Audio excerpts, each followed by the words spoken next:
এই যে কলা গাছটা রয়েছে বা এই যে কলা বাগানটা রয়েছে, এটা একটা বিখ্যাত কলার বাগান। বিখ্যাত কি করে হলো? এইটা হলো আমাদের পশ্চিমবঙ্গের নামকরা একটা কলার জাত, সেটা হলো বাগদা কলার জাত। এই দেখুন, গাছের হাইট কিন্তু বেশি বড় না, গাছের হাইট অনেক ছোট ছোট, কিন্তু এই ছোট গাছেই কলা ধরে। আর এক একটা কাঁধির কথা যদি বলি, মানে কলার কাঁধে যেগুলো হয়, কাঁধের যদি হাইটের কথা বলি, সে হাইট গুলো হয় মিনিমাম 5 থেকে 7 ফুট। এই যে কলাটা রয়েছে, যেটা আমরা কাঁঠালি কলা বলে আমরা বাজারে কিনে থাকি, সেই কাঁঠালি কলা এটা রয়েছে। এই গাছ সম্বন্ধে আপনাদেরকে জানাবো। আপনারা যদি চাষ করেন সেক্ষেত্রে কিভাবে সুন্দরভাবে করতে পারবেন, আপনারা যদি 1 বিঘা জায়গাতে চাষ করেন সেক্ষেত্রে আপনার কত টাকা লাভবান হতে পারবেন, আপনার কত খরচ হবে। এখানে যে বাগানটায় রয়েছে, এই বাগানটায় মাত্র 3 বিঘা জায়গায় করা হয়েছে। দাদা কেমন আছেন? হ্যাঁ দাদা ভালো আছি, নমস্কার। আপনি ভালো আছেন? নমস্কার দাদা, আমি অনেক অনেক ভালো আছি। আজকে তো আপনার এই কলা বাগানের ভিতরে আসলাম। অনেকেই কলা গাছ সম্বন্ধে জানতে চায় বা কলার চাষ সম্বন্ধে দেখতে চায়।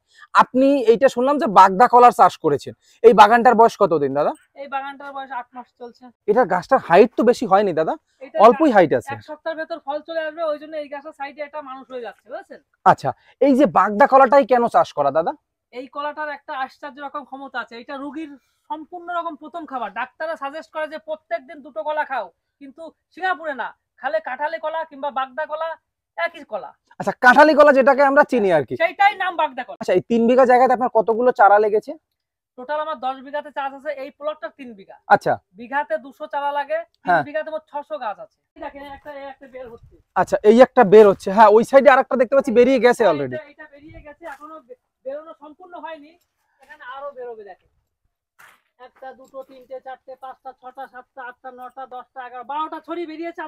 আরো কতগুলো বেরোবে? কটা বেরোয় আনুমানিক? মিনিমাম 15-16টা বেরোবে। মিনিমাম 15-16টা? 22টা পর্যন্ত বেরোনো আছে। আচ্ছা, এই কলার দাম কি অন্যান্য কলার থেকে বেশি?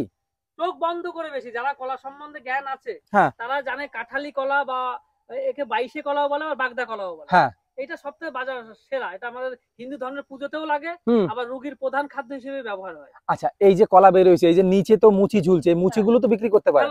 এটা আপনার 25 টাকা বিক্রি হবে পাইকারি ক্ষেতের থেকে নিয়ে। 3 বিঘা জায়গায় চাষ করতে আপনার কত টাকার অবধি খরচা হয়েছে এখন অবধি? আমার তো চারাটা তো আমার কেনা লাগেনি, চারা তো আমার পুরাতন বাগান থেকে এনেছি। হ্যাঁ, তারপরে চারা বসানো আমার লেবার লেগেছে, হয়তো ওখানে 2000 টাকার লেবার লেগেছে। হ্যাঁ, আর বর্ষার সময় জল দেওয়া লাগে না, আর জল কেটে বের করে দিতে।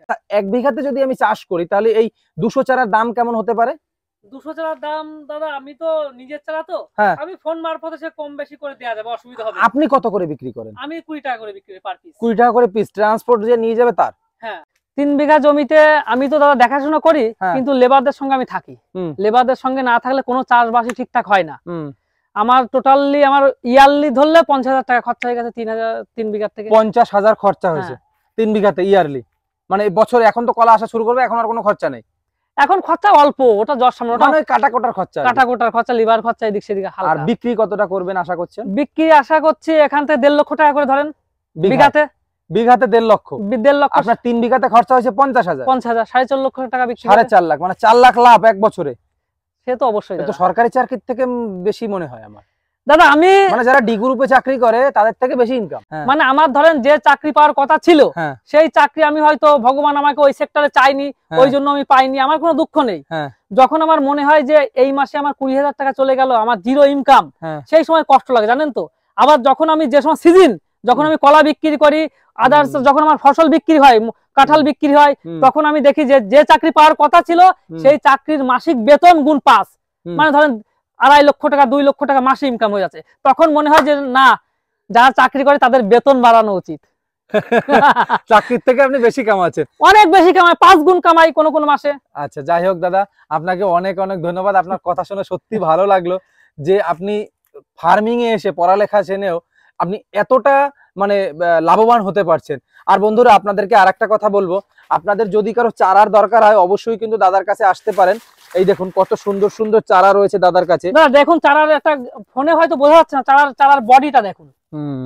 3 বিঘা মানে এক একটা যদি আমার যদি 10 করেও হয় তাহলে 30 ইঞ্চি হয়ে গেছে, দেখেন। আর এই গাছটা দেখেন কত ইঞ্চি, এটা 5 বিঘাতের উপর হবে। 5টা 40 ইঞ্চি হয়ে গেছে। 40 ইঞ্চি যদি কাঠে, আর একটা আমি বলে দিচ্ছি, 40 ইঞ্চি যদি গাছের গোড়া হয় 40 কেজি ফলের ওয়েট হবে। কি বলছেন আপনি? একদম সাইন্টিফিক বৈজ্ঞানিক ব্যাখ্যা আছে। মানে গাছের ওজন যদি মানে গাছের গোড়া যদি বেস যদি 40 হয় মানে গাছের বেস যদি 40 হয় তাহলে কাঁদি 40 কিলো নামবেই, তাহলে 40 কিলো নামবে। 40 কিলো কাঁদির ওয়েট হবে। আর সেই কাঁদিটা কত বিক্রি হবে? সেই কাঁদি 1000-এর উপরে যাবে। আচ্ছা, এইরকম বানাতে গেলে কি করতে হবে? এইরকম বানাতে হলে দাদা আমি এটা রাসায়নিক মানে এই বাগানে রাসায়নিকই ঢোকাইনি। আচ্ছা, ন্যাচারালি চাষ করতে হবে, ন্যাচারাল অর্গানিক ভাবে। এই যে মালচিং না, এই যে জৈব মালচিং, এই মালচিং গুলো আমি এখানে রেখে দিই। এখানে কেঁচো আছে, উপকারী ব্যাকটেরিয়া আসে, একটু স্বাস্থ্যসাথী পরিবেশ হয়। আর আপনার বাগানে দেখতে পাচ্ছি প্রচুর পরিমাণে কেঁচো রয়েছে। কেঁচো হয়েছে এখানে, সম্পূর্ণভাবে জৈব চাষ। এখানে বেশিরভাগ খোল দেওয়া হয়, আর ওই খোল দেওয়া হয়, আপনার কিছু শিংকুচি দেওয়া হয়, হাড়গুঁড়ো দেওয়া হয়, আর সামান্য পরিমাণে ওই বাদাম খোল দেওয়া হয়। এই গোবর ফাঁস দেন না? গোবর, হ্যাঁ, ভার্মি কম্পোস্ট দেওয়াই হয়, ওটা তো চাষেই দিয়ে দিই ভার্মি কম্পোস্ট। আচ্ছা আচ্ছা, তার ফলে আর রাসায়নিক আপনি ইউজই করেন না? রাসায়নিক ইউজ করলে গাছের এরকম টকবকে চেহারা থাকে। একটা ছেলে এরকম গাছকে নড়াতে পারছে না, দেখেছেন গাছের কতটা শক্তি? তাই তো দেখছি। তবে এই বাচ্চাটার চেহারা দেখেন না?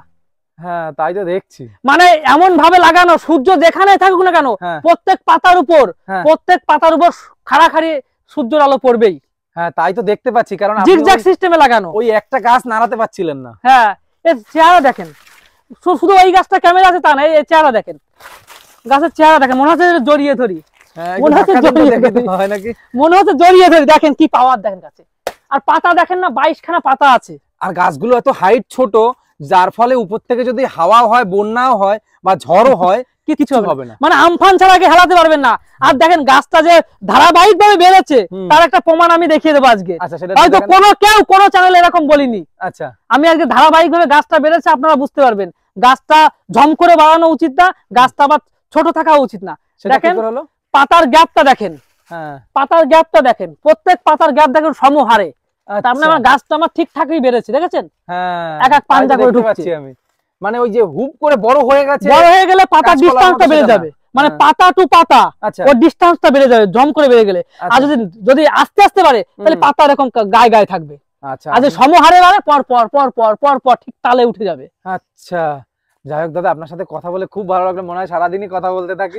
আপনি এত সুন্দর সুন্দর ইনফরমেশন দিয়েছেন আমার চাষি ভাইদের জন্য, বা দিচ্ছেন।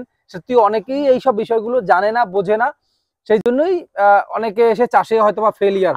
আর একটা জিনিস আমি দেখিয়ে দেবো, যে শিক্ষিত ছেলেদের চাষে আসলে কতটা উপকার, মানে কৃষক সমাজে উপকার হবে, দেশ এবং দশ উপকৃত হবে। তার একটা প্রমাণ দেখেন, ফিব্রিডান, যেটা আমরা কীটনাশক হিসেবে ব্যবহার করি, সেইটা আমি মাটিতে দিইনি দাদা। তো কোথায় দিচ্ছি? সেইটা আমি দিয়েছি গাছের বগল। এই দেখেন ফিব্রিডানের দানা সব, এই যে ফিব্রিডান সবুজ সবুজ, সব ফিব্রিডানের দানা দেখেছেন? প্রত্যেকটা বগলে কিন্তু ফিব্রিডান আছে। এইটার উপকারিতা কি শুনবেন? মাটিতে না দিয়ে গাছের বগলে আপনি ওষুধ লাগান? গাছের বগলে ওষুধ দিয়েছি, কারণ মাটিতে দিলে তো মাটিতেই কাজ করবে, আর বগলে দিলে এইটা যেমন পচছে, এই পচা জল একদম গাছে পুরো পিউরিফাই হতে যাবে। যত পোকা আছে গাছের বডিতে, যত ছত্রাক ব্যাকটেরিয়া আছে, ওই ফিব্রিডানে ওটা শেষ করে যাবে। আবার মাটিতে যখন ফিব্রিডানটা পড়বে, তখন মাটির জীবাণু ধ্বংস করবে। দুই কাজ, মানে এক কাজে দুই কাজ হবে। এক কাজে দুই কাজ। আচ্ছা, তারা হলে তো হবে না। এইটাই তো মানে যারা এডুকেটেড আছে, তাদের এইটাই তো মেধাটা কাজে লাগাতে হবে। প্রথমবার দেখলাম কলা গাছের বগলে কেউ ওষুধ দিচ্ছে, আমি বর্তমানে প্রথমবার দেখছি। হ্যাঁ, অনেকে হয়তো বা দিয়েছে, আমি জানি না, আপনি দিয়েছেন আমি জানি, কিন্তু আমি প্রথমবার দেখছি। দেখতে পারেন দাদা, এরকম অনেক তথ্য আছে, পরপর ধারাবাহিকভাবে আপনার চ্যানেলে আমি টেলিকাস্ট করব। আচ্ছা, অবশ্যই দাদা, আপনাকে অনেক অনেক ধন্যবাদ, ভালো থাকবেন আপনি। আর দর্শক বন্ধুরা, আপনাদের যদি কারো চারার দরকার হয়, অবশ্যই কিন্তু দাদার কাছে আসতে পারেন। এই দেখুন সুন্দর সুন্দর চারা রয়েছে। আর এদিকে আপনার চারার কোয়ালিটি দেখায়। এই গাছটাও কেটে দিয়েছিল, এখান থেকে কিন্তু চারাটা বেরিয়েছে। দাদা, চারাগুলোর যদি আমি আনুমানিক হিসাব করি, তাহলে এই যে গাছটা রয়েছে এইটার মতোই মনে হবে চারা। হ্যাঁ, এটার মতনই চারা হবে। এইটা এই যে দেখছেন না চারা, এই যে এইটা বোঝা যাবে ভালো। এইটা ক্যামেরা ধরেন, এই যে এই চারাটা একই দিনে হয়েছে। কিন্তু বেশি ঘনত্বে চাষ করলে পোকামাকড়ের উপদ্রব বেড়ে যাবে, বাতাস চলাচল কম হবে। ওই অনুযায়ী একটা গাছে একটা চারাই রাখা হবে।